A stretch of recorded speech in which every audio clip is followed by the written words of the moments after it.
The challenges we face as guardians of the air transportation system in a fluid, technology-dependent era are many. But so are our assets, coupled with a clear and forward-thinking strategy. We are engaged as vested stakeholders and participants. We objectively communicate and value feedback. We are fluid and able to adapt quickly to adjust to changing demands. We ensure that teamwork and cooperation remains a priority for effecting change. We rely on data and metrics to measure progress and success.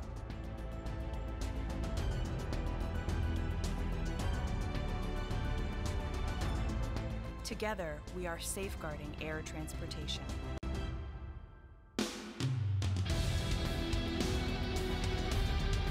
Welcome to the 63rd ALPA Air Safety Forum.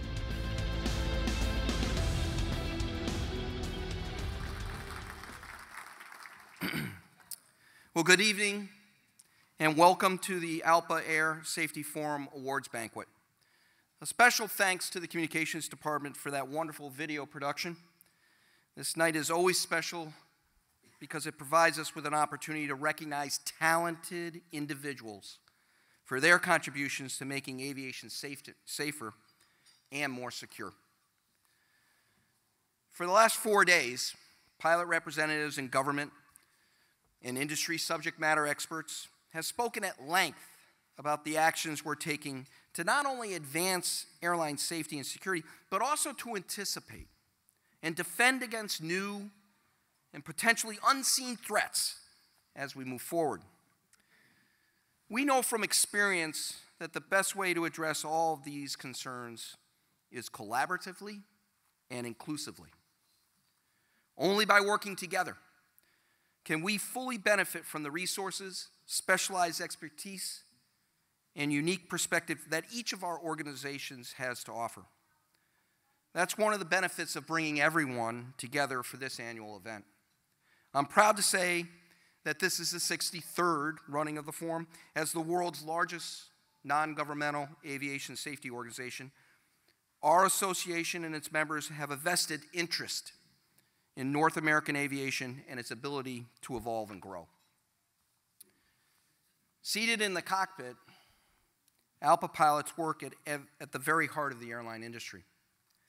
This perspective provides us with a unique opportunity to make crucial observations and to purpose operationally minded solutions, which are essential to safeguarding air transportation. As we all know, there are many safety and security programs and initiatives that work throughout the United States and Canada. Let's take a moment to consider the incredible influence that one of these approaches, the use of voluntary safety reporting systems, has had on the national airspace system. ALPA, the FAA, and participating airlines work together to establish these innovative networks to address safety problems and identify potential risks, issues that could easily have gone unnoticed, undetected, until a catastrophic incident or accident happened and brought it to everyone's attention, including the public. The Aviation Safety Action Program, ASAP or FSAP for the United pilots in the room, is a prime example. This voluntary reporting program only works if the professional men and women who fly the line and observe and identify system abnormalities. Without their feedback, ASAP would simply have no legs. We wouldn't be able to uncover otherwise undetected trends or take the necessary corrective action. Most importantly, the data fueled by this cooperative effort has enormously improved operational efficiencies and saved airlines both lives and money. And thanks to ASAP and the other voluntary reporting programs like FOQA, ASIAS, passengers can board their aircraft and companies can ship their cargo confident in the knowledge that they're using the safest mode of transportation. So let's take a second and look at the tremendous progress that's been made. In 1960, at what was essentially the onset of the jet age, there were 17 fatal airline accidents occurred in the United States. resulted in 499 passenger fatalities. That was in a single year in 1960. This data is according to the Department of Transportation. Since that time, the amount of flights, passengers, and cargo transported over the U.S. skies has multiplied astronomically. The FAA reports that on average there are more than 2.2 million passengers and nearly 24,000 commercial flights a day. And in the past 7 years, that's right, 7 years, I'm proud to say, just like Administrator Huerta said, I'm proud to say there have now been no fatal passenger accidents on Part 121 U.S. aircraft. This is an accomplishment that we can all take credit for, yes.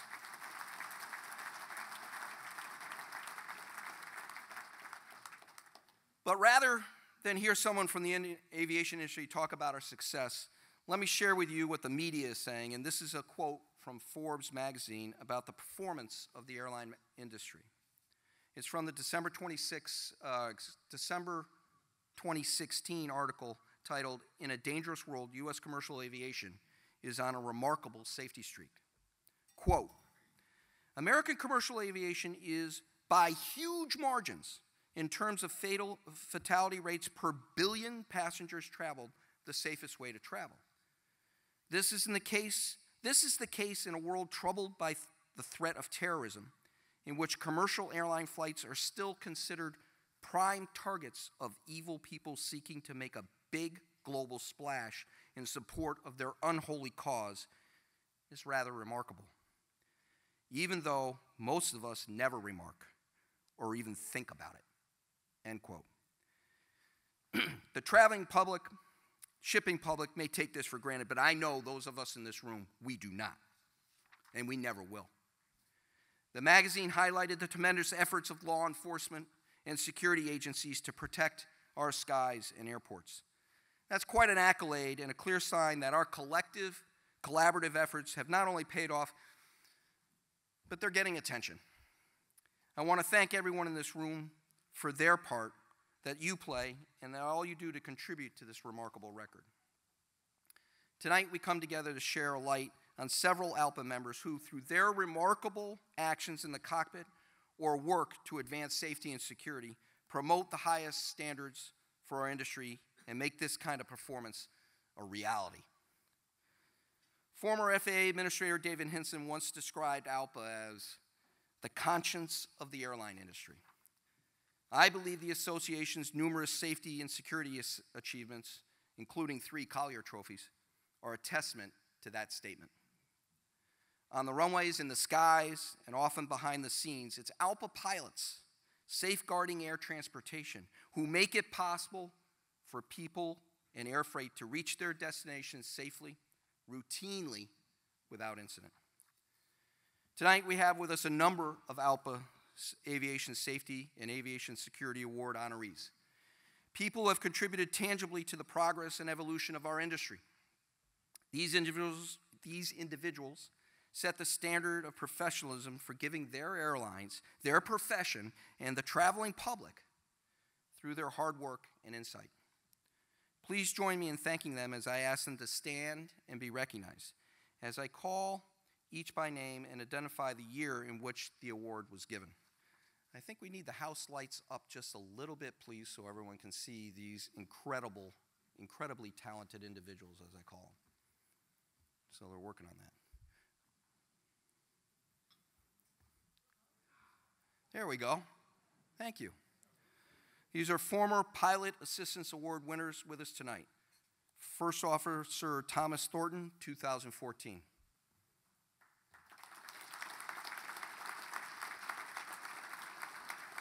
Captain John Rosenberg, 2016.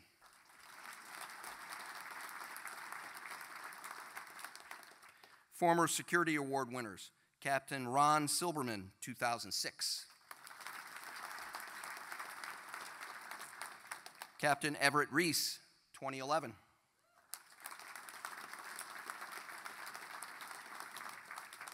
Captain Wolfgang Hock, 2012.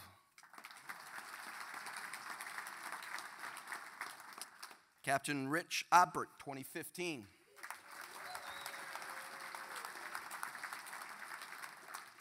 And now for former Air Safety Award winners.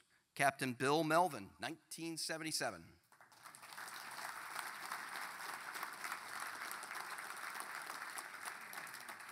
Captain Jack Howell, 1983.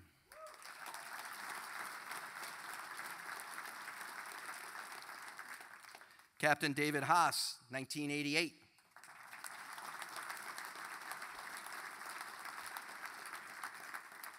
Captain Dick Russell, 1989.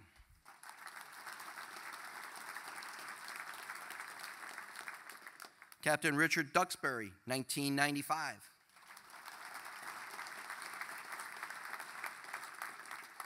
Captain Lindsay Fenwick, 2005.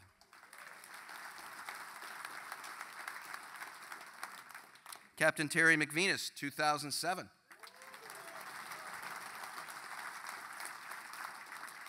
Captain David Wells, 2008.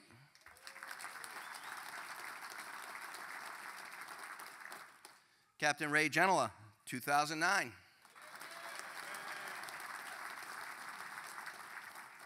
Captain Bill DeGrow, 2011.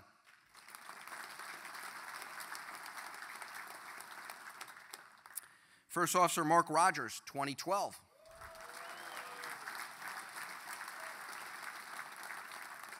Captain Michael Bender, 2013.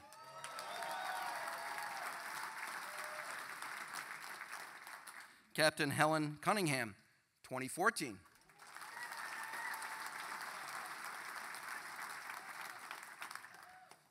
And First Officer John Klinger, 2015.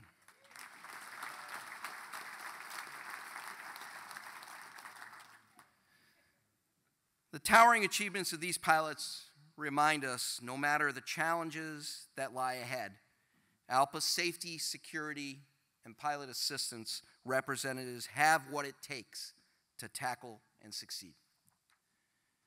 We have many honored guests with us tonight, and time will not permit me to introduce everyone, but I would like to identify several distinguished individuals who are seated at our head table. If you would please join me in welcoming President of Airbus Americas, Mr. Barry Ecclestone. Barry, welcome.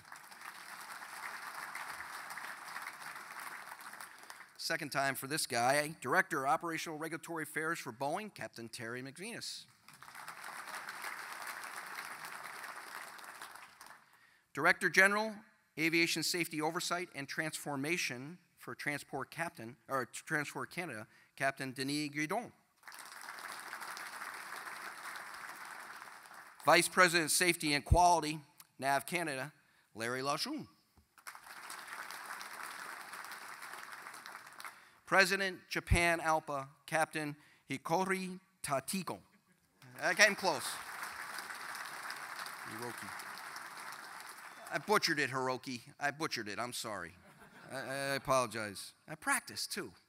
It's so frustrating. And President, Australian ALPA, Captain Murray Butt. Thank you, Murray.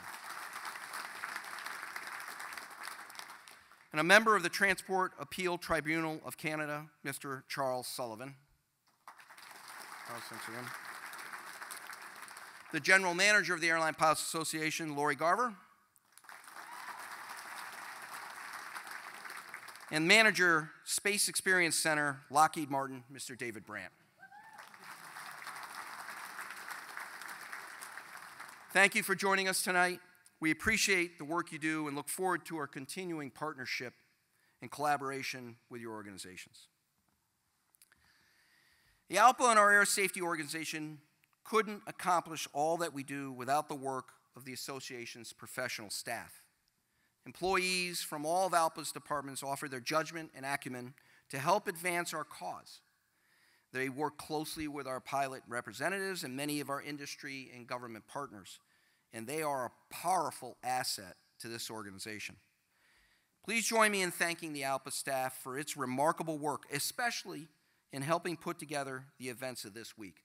Thank you to all of you.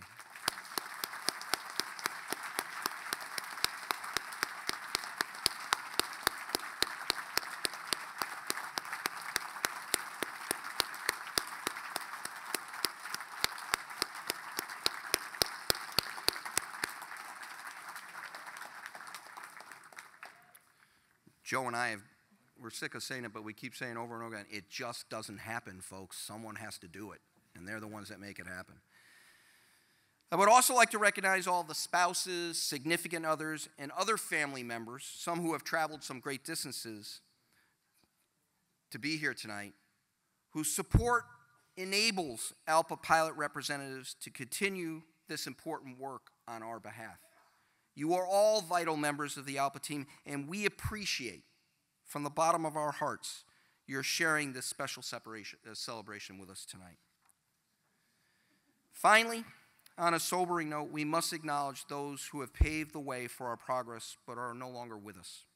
Please join me in a moment of silence for our fellow ALPA members and others in our industry who have flown west since our last forum.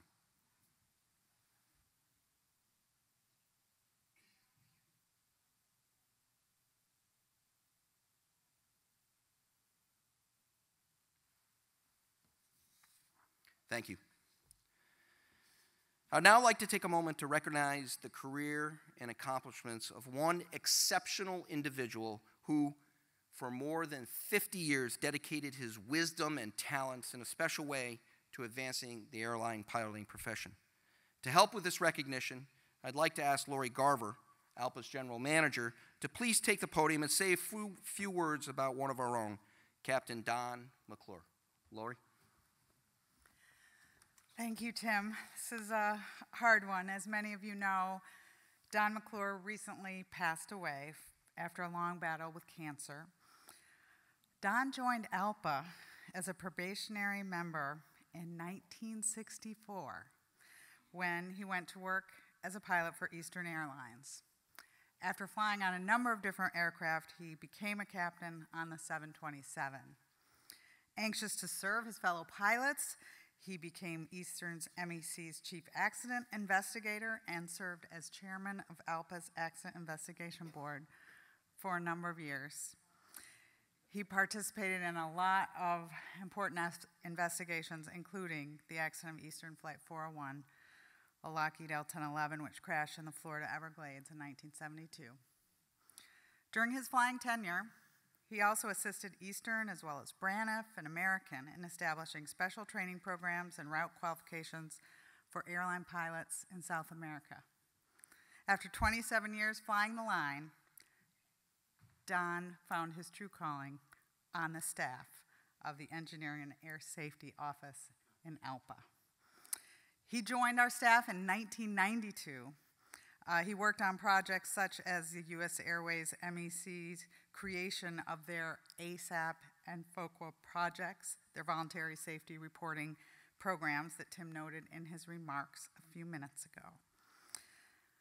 As Tim said, Don's work in ALPA spanned 52 years. It's an extraordinary amount of time and dedication for us. Although I only got to know him these last 4 years, his wonderful humor, he would stop by my office quite often. He loved to talk about NASA and the astronauts, and I learned a lot about safety programs through him. He had that credibility. He was a consummate professional, such great integrity, and he truly was an ALPA asset and is already sorely missed. We are privileged tonight to have his family here, so I'd like to ask them to come up. Donna, Don's wife, Steve, Don's son, and Terry, Steve's wife, if you could join me on the stage to accept a plaque on his behalf in recognition of more than half a century of service that he provided to aviation, his airline, the airline pilot profession, and the thousands of passengers he safely transported. The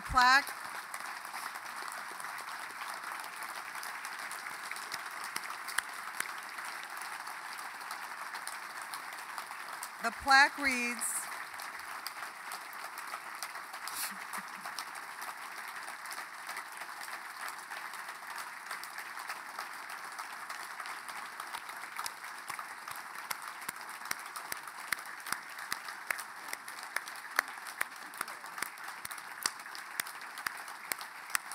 52 years, a long time.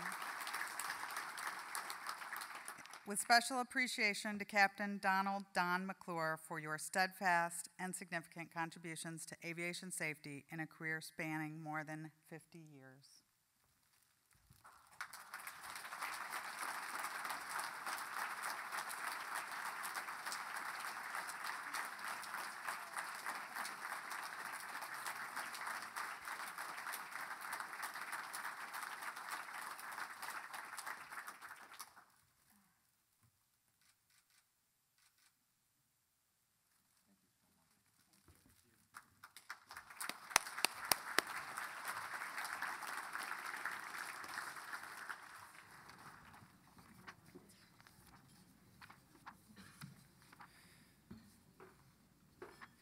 You know, the great thing was about Don, you saw the picture with all the piles of paper.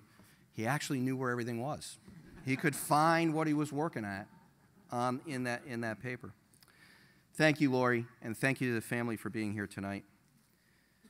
As we recognize tonight's award honorees, I want to acknowledge the efforts of all ALPA's more than 57,000 members. Every day they fly the line, safeguarding air transportation along with the system operators who commit themselves to ensuring North America remains the global aviation safety and security benchmark. Tonight, we pay tribute to 2 Virgin America pilots for their demonstrated superior airmanship in safely addressing a significant systems malfunction.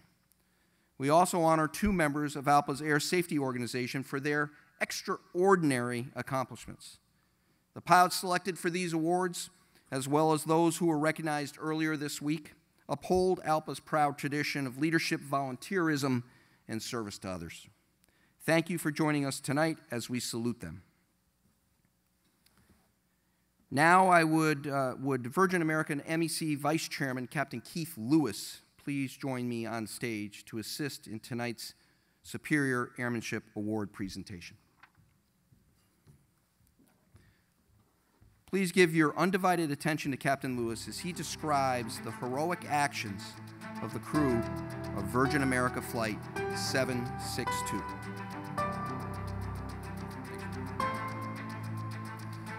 Good evening. Shortly after 7 o'clock on the morning of October 27, 2016, the flight crew of Virgin America Flight 762 departed Dallas Love Field for New York's LaGuardia Airport on what would typically be a 3-hour flight. While climbing into cloudy skies at an altitude of 7,000 feet, the aircraft started a left turn when it was unexpectedly jolted by a large thud, followed by several erratic, independent rudder movements. Captain Restano quickly disengaged the autopilot and leveled off at 8,000 feet to assess the situation, only to discover that the rudder, which is primarily responsible for controlling the plane's left and right direction in the air, was deflected entirely to the left. He asked his co-pilot to verify the problem and quickly learned the rudder controls had malfunctioned. After evaluating options, the crew promptly radioed air traffic control and declared an emergency. Let's listen to the audio from that day's air traffic control tapes. They are using the call sign for their flight, Redwood 762. Please note, these are the audio clips that we are about to hear are not from the cockpit voice recorder. Yes, sir. They got the long runways, and with the flight control problem, we need the long runways. All right, Redwood 762, Roger, maintain 4,000. 4,000. Say our runway for Dallas Fort Worth, and if we can get that just going towards there now, please. Redwood 762, expect runway 17 center. 17 center, Redwood 762. Captain Restano then disconnected the auto thrust system in order to gain better control using differential thrust, a technique where the thrust of the 2 jet engines are varied, resulting in a crude but effective control to counteract the rudder deflections. At the same time, First Officer Grief coordinated with the air traffic controllers to ensure that the emergency equipment was prepared in advance at DFW. After briefing the lead flight attendant, Captain Restano announced to the passengers that there was an unforeseen maintenance issue had arisen that would unfortunately require a diversion. His choice of words and professional delivery were directly responsible for keeping those on board calm and allowed passengers to prepare for the landing without unnecessary concern. During the aircraft's descent, the pilots experienced several more erratic rudder inputs. Some 10 minutes after takeoff, the flight crew safely landed the overweight airliner with its 92 passengers aboard on DFW's runway 17 center. Once safely on the ground, the pilots maintained amazing composure. Once more, let's listen to the ATC recordings as they safely taxied the aircraft to clear the runway for other traffic. Bravo 762, be advised, runway will close behind you upon touchdown.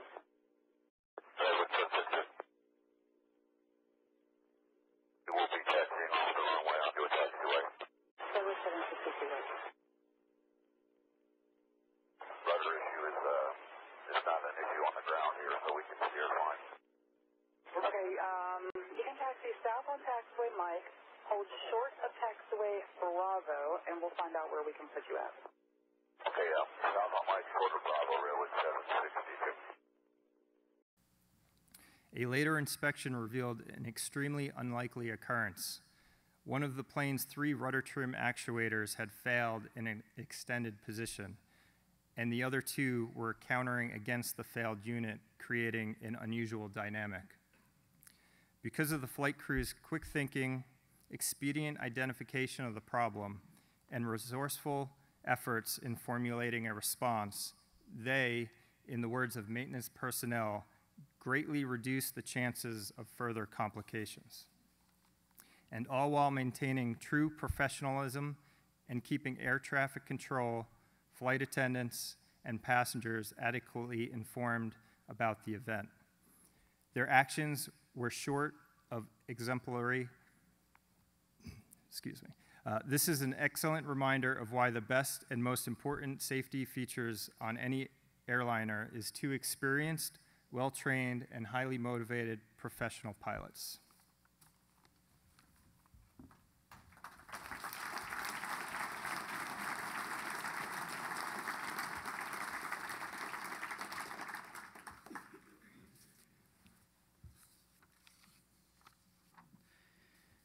May I please ask Captain Tony Restaino and First Officer John Greif to join us here on stage.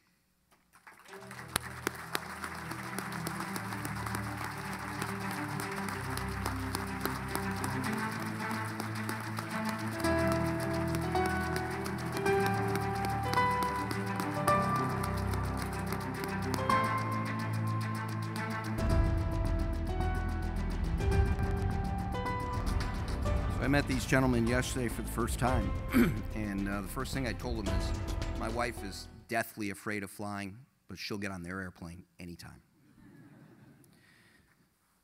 I am honored to present Captain Tony Restaino and First Officer John Greif with ALPA's Superior Airmanship Award. Congratulations to both gentlemen.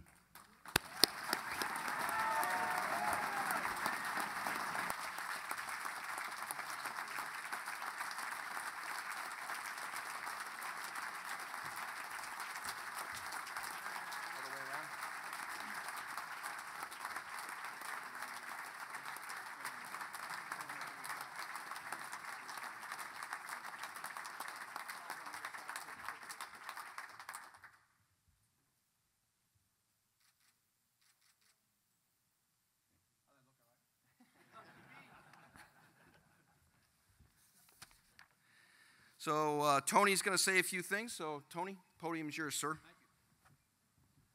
Thank you. I'll hold that for you. Oh, sure. Thank you, Captain Knoll, Captain Lewis, and everyone here at the Airline Pilots Association. It is an honor and privilege to accept this prestigious award. We want to recognize our Virgin America MEC, Central Air Safety Committee, and the Associated Union volunteers, as they were outstanding in their technical guidance in ensuring the well-being of my crew during and after the event. We are grateful for their dedication, and we are honored for this nomination. We also want to thank the engineering and safety personnel at the ALPA Accident and Incident Hotline. Their expertise and guidance was invaluable to us that day.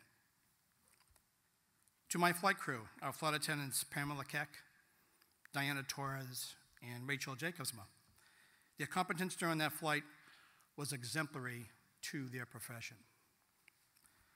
Last, but certainly not least, my first officer, John Greif. John, when looking at your schedule, you saw that you had to fly a 4-day trip with me. Thank you for not calling in sick. Your true professionalism, along with our tremendous teamwork and outstanding communication, created a positive outcome.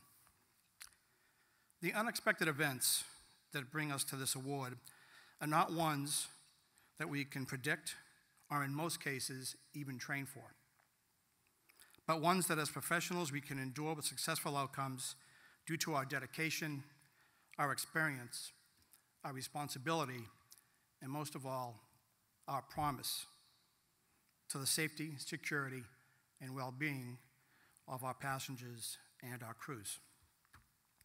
John and I proudly accept this award not only for ourselves, but for all pilots that have and will have to demonstrate their exceptional ability and flying skills in the face of adversity.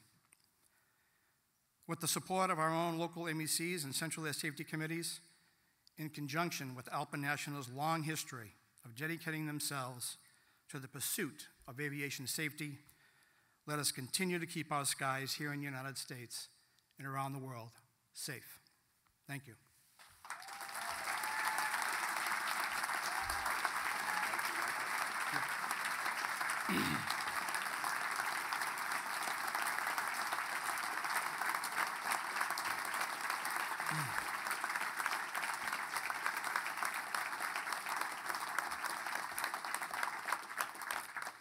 At this time, John and I would like to invite our wives, my wife, Michaela, and John's wife, Kristen, to the stage.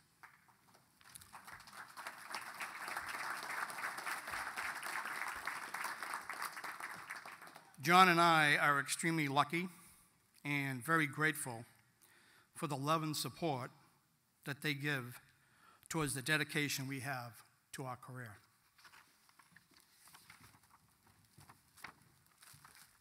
Tony. For your wife.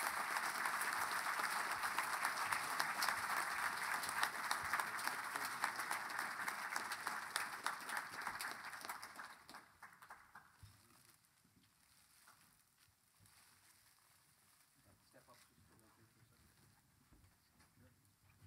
that okay? My director.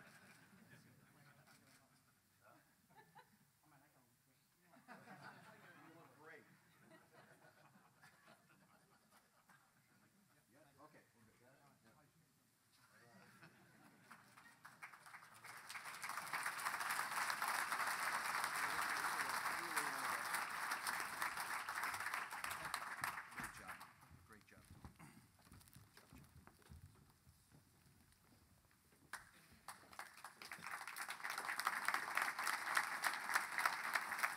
Would ALPA's Aviation Security Chair, Captain Wolfgang Cox, please join me on stage to assist in tonight's Aviation Security Award presentation.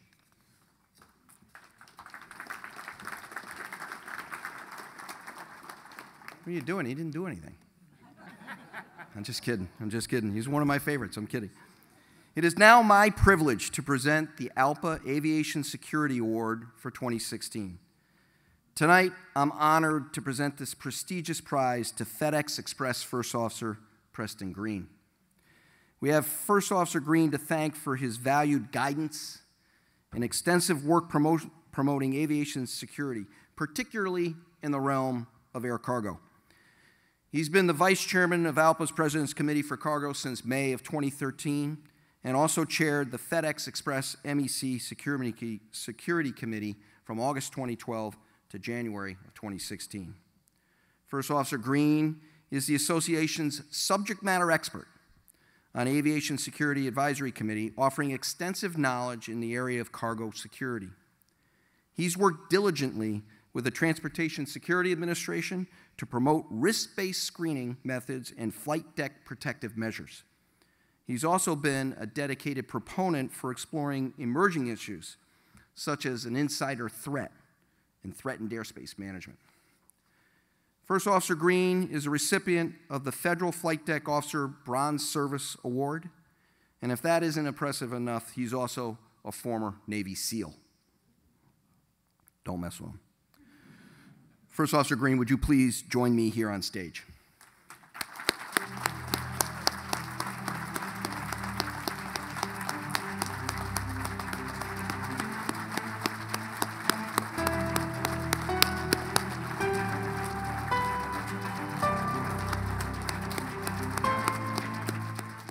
First Officer Green, it gives me great pleasure to present you with the 2016 ALPA Aviation Security Award. Congratulations and well done.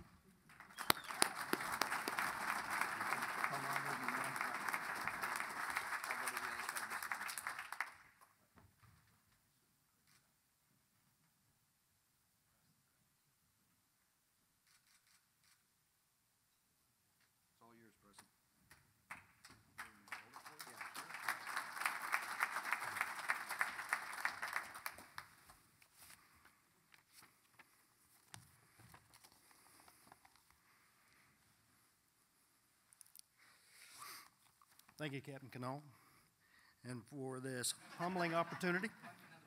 And it is such an honor to have received this award for you. We switched it up. Very good. Your fight for every pilot within ALPA is clear and measurable.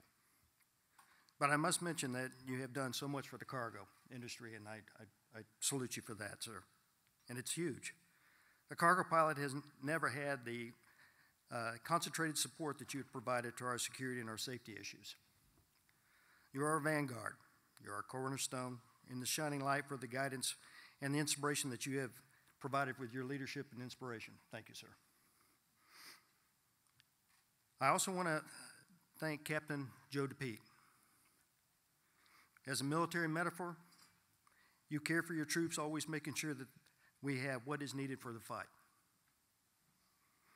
I'm inspired by your energy and your motivation as you lead the charges of the issues that we have. More importantly, for those advocacies. Thank you for giving yourself to this noble cause. I want to thank the ALPA staff. I have always received kind and enthusiastic help from the entire staff, always. I was once advised that you may be the tip of the spear, but it's the controlling staff that helps push that. The ALPA staff knows the pride and the support that we need, and they value that cause. Thank you very much.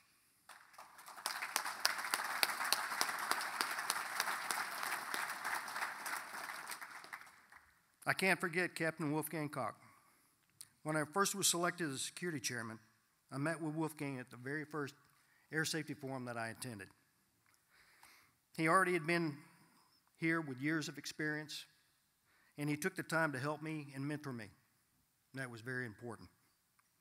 I had no clue or understanding of the organization or how it was run. But Wolf also took the time to explain things through the years and has helped me with the ideas that I brought forward. Thank you, Wolf. Thank you for your friendship and your professional guidance.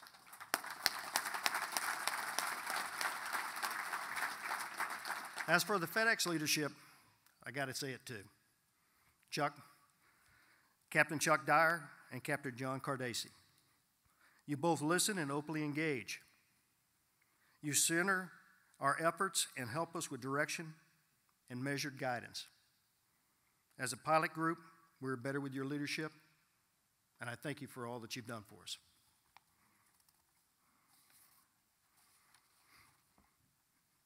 I also can't forget my good friend, Captain Rich Huey. Speedo, I have learned much from you. You have a calm, professional demeanor, As efficient in the water, you are the same on your daily actions. You have a rare ability to achieve input and calmly direct action, a gift that was really you were born with, and one that I see and respect every day. I am proud to be your wingman as the vice, but as an old professional in my profession, my fellow swim buddy. Thank you for asking me to be your vice and your vote of confidence for this award. Finally, I can't forget my wife of 36 years. Kimberly, you have stood by me through the years, both good and bad. In the early years when we had nothing but each other, you inspired me to excel. I would not have been here today without you believing in me. Every step we took, you made me a better man.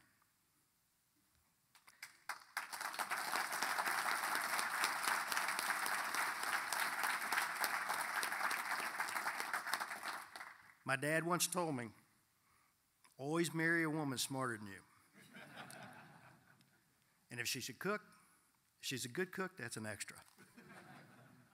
But most of all, marry somebody who's loving and is a caring mother than you are. Kim, you are the epitome of my father's wise words. During those years when I was on the line, you were the family foundation. I would be called out in the dead of night, couldn't tell you where I was going, what I was going to do.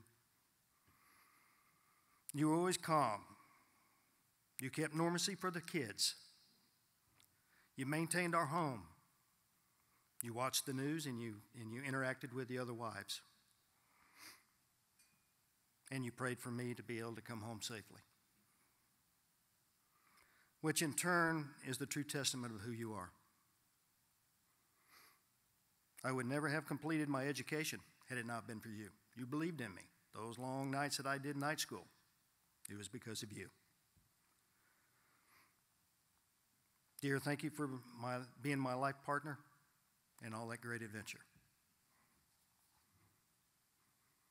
I have to take a minute and mention the issues that got me started, and it was through Captain Scott Stratton and Fred Eisler, Captain Eisler. Both of those guys came to me multiple times and tried to get me to take the Security Council. And I just didn't want to take it. And they said, yeah, you really should do this. They felt that I had something to give based upon my experience. They thought I knew about security. And I'll have you know, I have then and now, security is not what a SEAL brings to the table.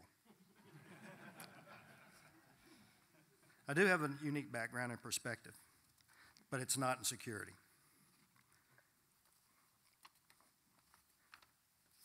Security is a developed, measured, implemented defense for an area you want to protect.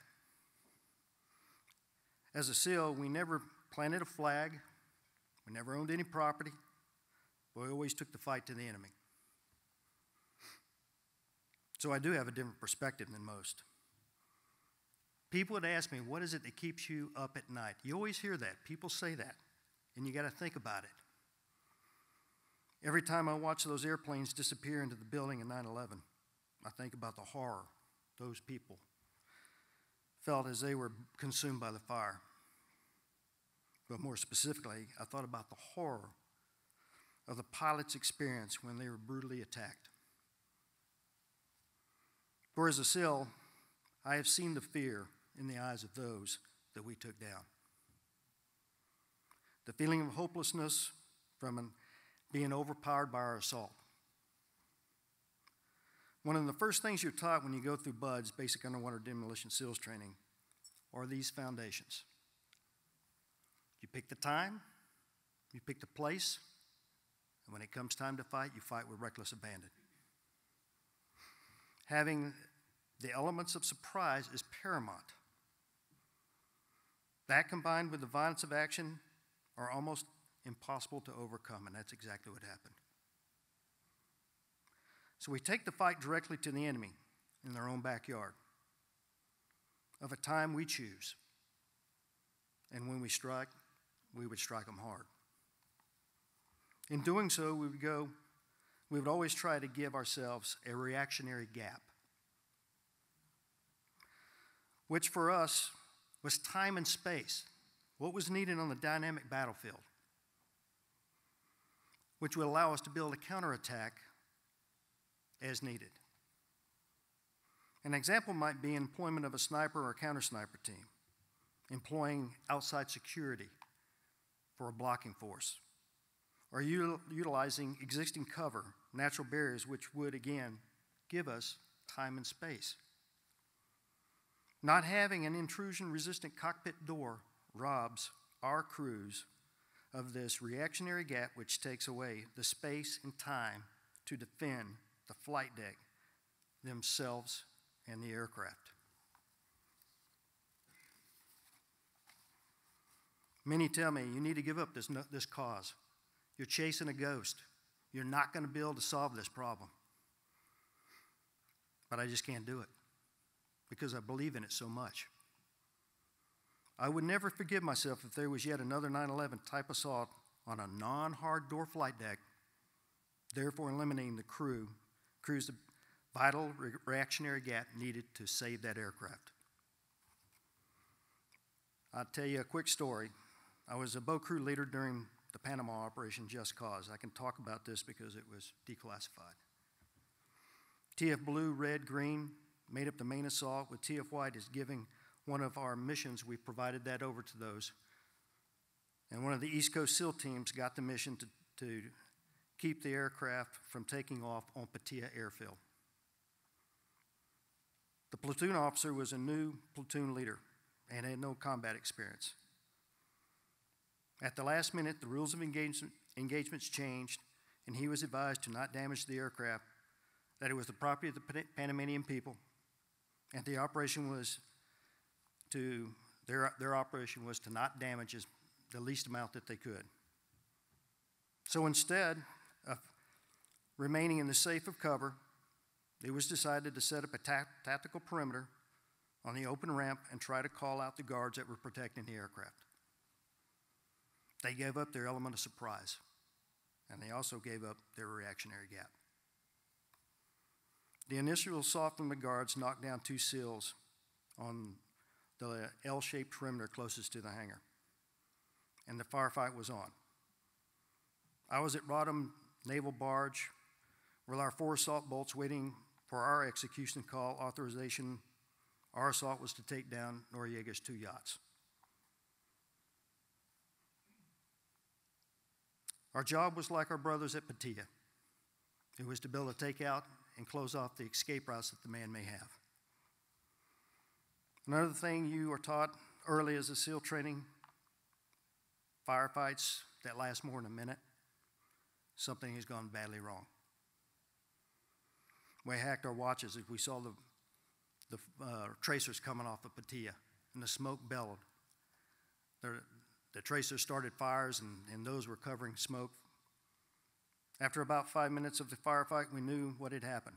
We could hear from over the tactical net, they were calling for the AC-130 gunship.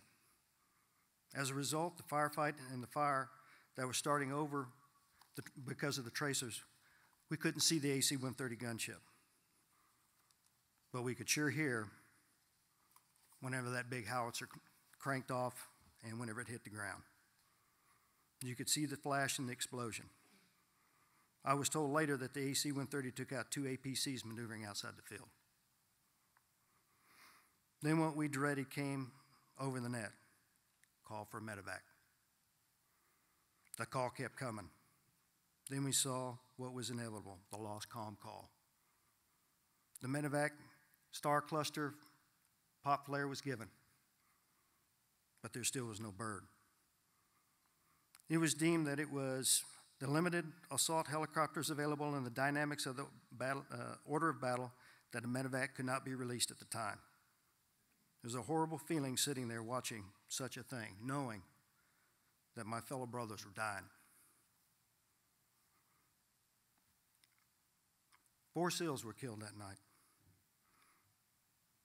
One was a fellow SEAL chief that I know very closely, and he died covering up one of his SEALs with his own body. A wise old SEAL once told me that once you put your foot on the battlefield,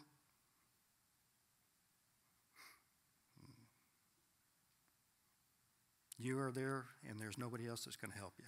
And that's a true statement. I don't care what your battle plans are. Once you put that first foot on the ground, the only people that are there that's going to help you are those that are on the battlefield with you. That's it. The same goes for pilots. Regardless of the layers of security in play, to include those developed in lieu of hard doors, once that main door is closed and we take off, it's just us guys. That's it. We're the ones that's going to be having to fight the fight. I lost a friend because they gave up their element of surprise and their reactionary gap, and he paid the ultimate price. I will not stop my efforts to convince the government of this important point of having not a carve-out, but that all airplanes need hard doors. Same level of safety and security for all commercial aircraft, just what Captain Cano says. I got an email from my cousin today, William Green. He's a retired Air Force colonel. Congratulations, cousin, but I must admit, my expectations are high both because of your background and your accomplishments.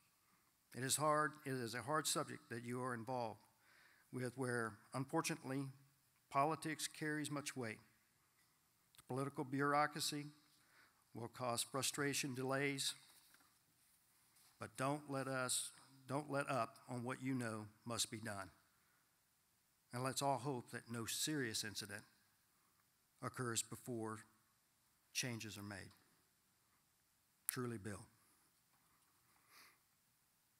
We all have seen and heard of George Orwell's quotes. And I must say, most of you have probably heard what I'm about to say. We sleep safe in our beds because rough men stand ready in the night to visit violence on those who have done us harm. My oldest daughter gave me this, and she left me a note. Thank you, Daddy, for being that rough man. This is my mission. I can't express the humble honor I feel for receiving this award and opportunity to campaign and for the fight, because the mission is worth the fight. Thank you very much, and I'm very honored.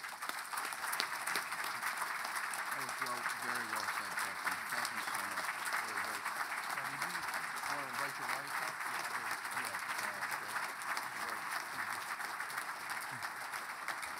Kim, would you please come up?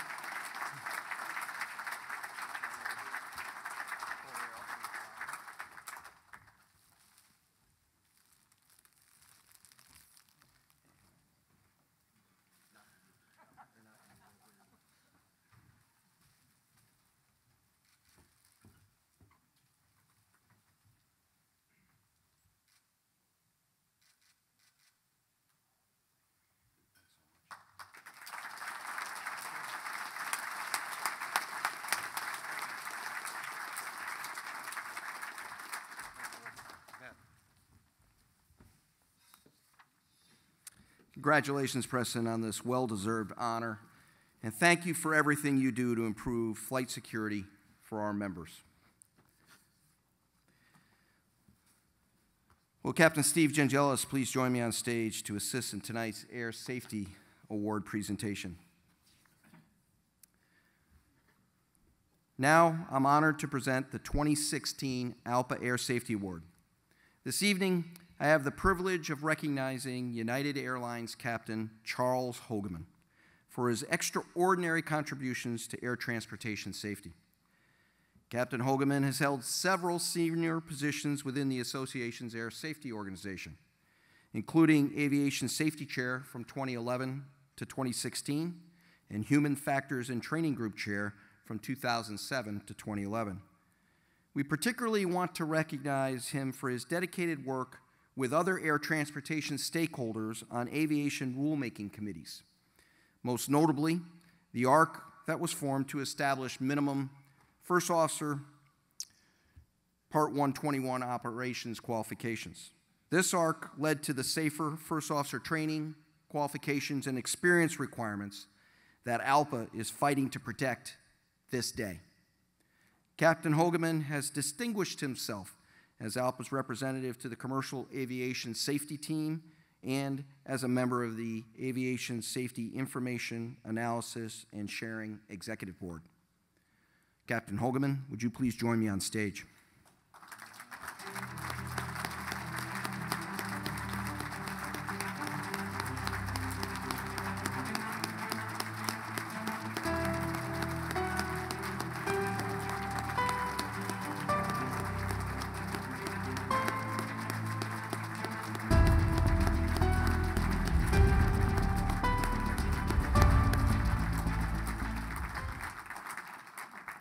Chuck. A superlative professional and ALPA leader, it gives me great pleasure to present Captain Hogeman with the 2016 ALPA Air Safety Award. Congratulations and great job.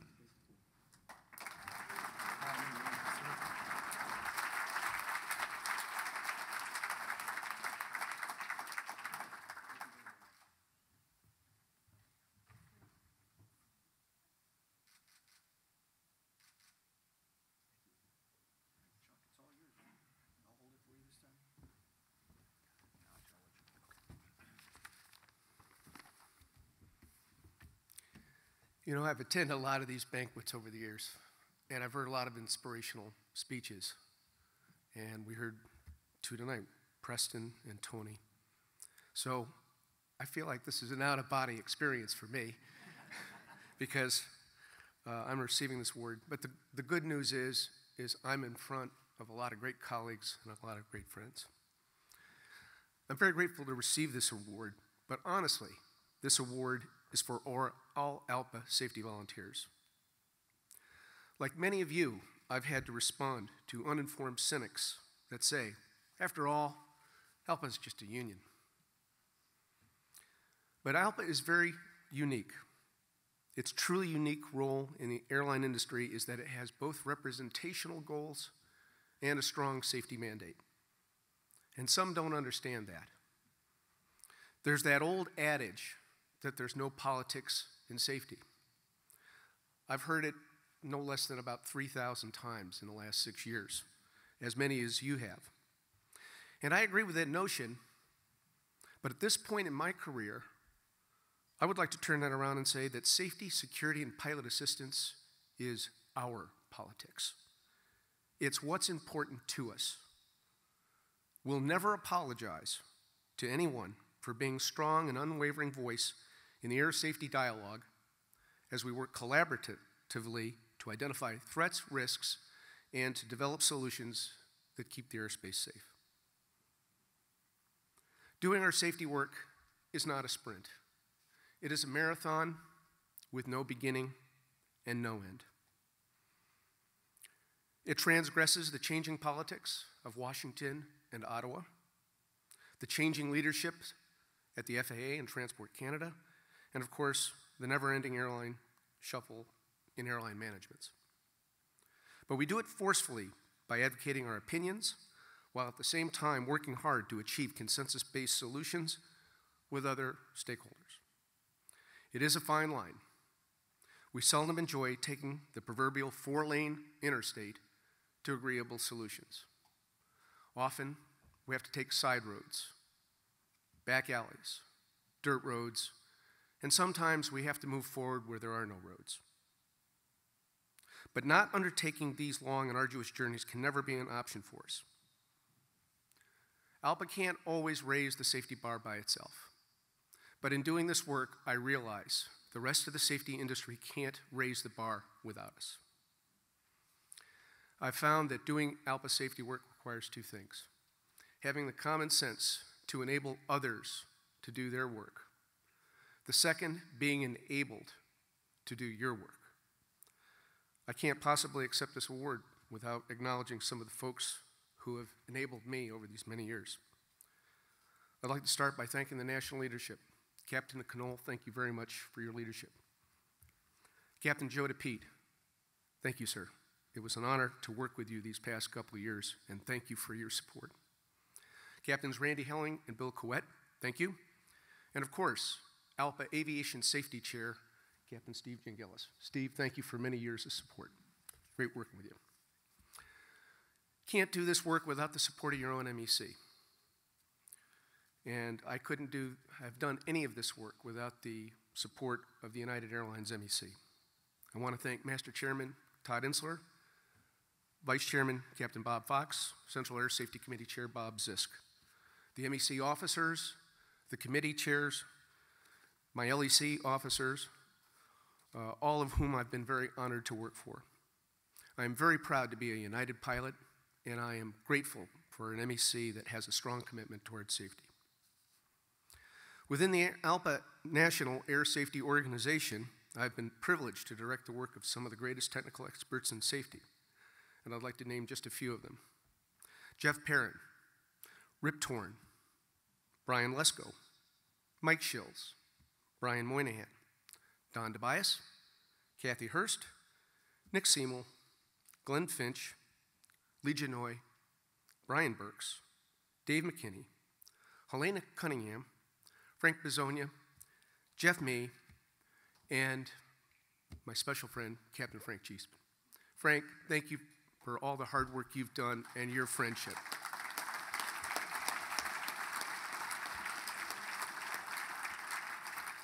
I've often said at many events and discussions that ALPA's Engineering and Air Safety Department is the crown jewel because they do help us get our foot in the door. And they get us into a lot of important safety venues. I'm very appreciative for all the teamwork that I've enjoyed over the past several years working with the men and women in that department. I want to thank Keith Hagee. Keith, thank you for your friendship and thanks for your all. Of course, I also want to thank Jerry Wright, Randy Carnegie, Chad Ballantyne, and Chris Baum for many years, and all my friends and colleagues in that department who worked tirelessly for our cause. To all the previous Safety, Security, and Pilot Assistance Award recipients who are here, I must tell you that I stand in your shadows for all your hard work and contributions as part of this association's 86-year legacy. In my 40 years of being a professional airline pilot, yeah, I said that, 40 years of being a professional airline pilot, I know personally I've benefited from the causes that you've championed that are still in play today, and I'm proudly humbled to be in your company. I'd like to close by thanking two of the most important people to me. My daughter Sarah, who is with us here tonight.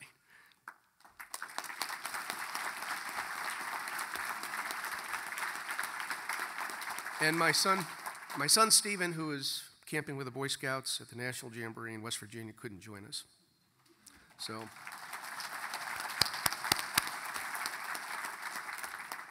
Sarah,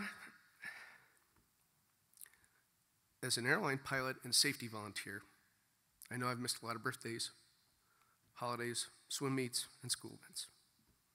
I hope that someday you and Stephen will understand why I wasn't always there and why I and many of the men and women in this audience do this work.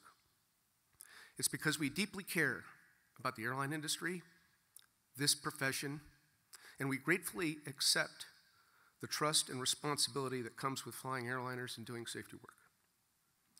We're committed to making sure that when you and Stephen or anyone else steps onto an airliner or ships precious belongings by air, that you are assured that that airplane is being flown by the most well-trained, proficient, safety-conscious professional men and women in the safest mode of transportation in the world. 57,000 ALPA members press for that. Government and industry expect it. The traveling and shipping public demand it. I thank you.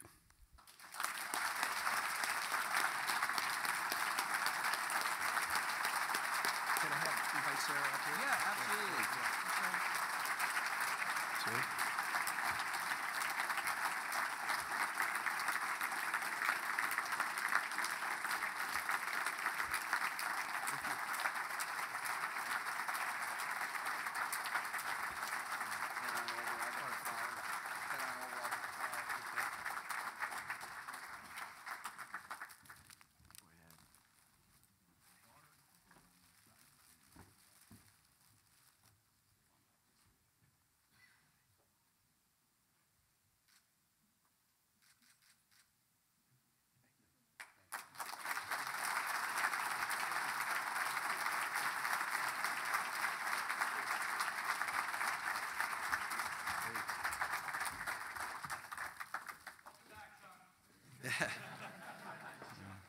So this does conclude the 2017 ALPA Air Safety Forum. Thank you all for being part of it. We have a post-banquet reception in the Columbian Foyer right out through these doors. Please enjoy the rest of your evening, celebrate, but most importantly, travel safely. Good night.